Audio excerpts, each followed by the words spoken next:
This video is on teaching the Western jog.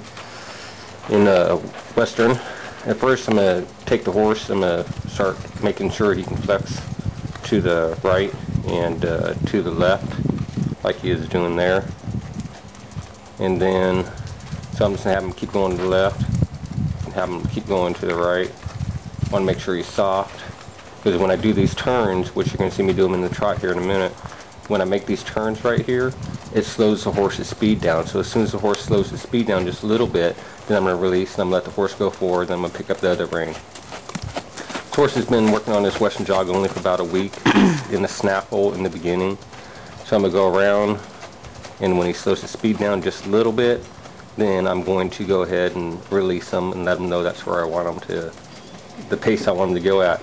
If he picks it up, then I'll just go right back into the turns and slow his speed down. And by going in the smaller circles, he has to slow his speed down as soon as he does release him. And then I'm going to go ahead and go on the bigger circle. I'm going to play with his head elevation. I want to see a nice flat neck on the horse, and I want to see him on the bit. And I wanted his head elevation to be about where his wither bone is. So we're going to play with this a little bit, going from left to right. And if his head goes too low, I'm going to pick up the inside rein, bring his head back up, and I'm going to really use my seat to ask him to go slow. And there, he's doing pretty good there. Now we're going to go the other direction and try to just do a little pitter-patter jog. I'm playing with his head elevation right now. Again, I want his pole level with his withers. I want to see a nice flat neck, and I want him to see him on the bit, not under the bit. Like he was there for a second. But if I feel him going under the bit, then I'm going to give him an inch, because I don't want him under the bit at all. And there he goes. So it's just seat now. I'm going to sit deep, controlling the speed. If I sit pretty deep, then he should slow his speed down. And if they don't, then I'm going to go right back to doing these little circles. And again, when you do the smaller circles, it slows the speed down. As soon as the speed slows down, release them and let them go forward.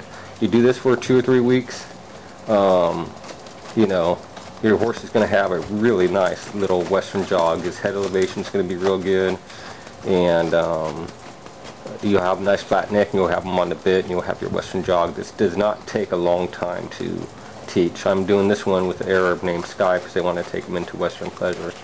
So you see, I can sit there and practice this for like 45 minutes a day until he controls his speed. I wouldn't stay doing this particular exercise because it's really hard on the horse, but you could do it for a little bit and let him go straight and go to your bigger circles and go back to doing this. So now we're going to go back to our bigger circles,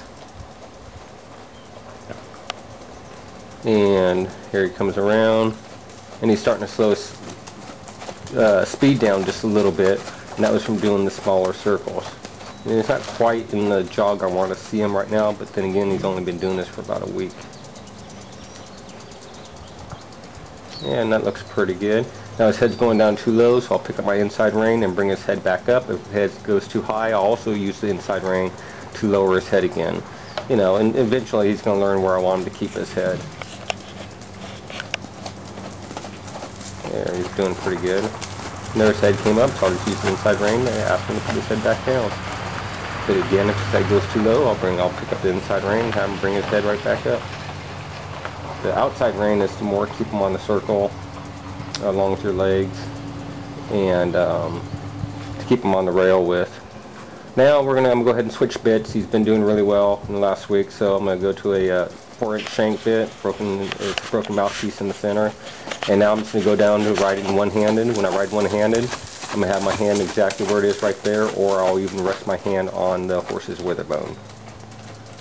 And that's about it. And then other than that, you just keep working with the speed. I always train for the Western jog first. I'll take care of the walk and the lope later on. So he's doing pretty good there. So I hope you enjoyed the video.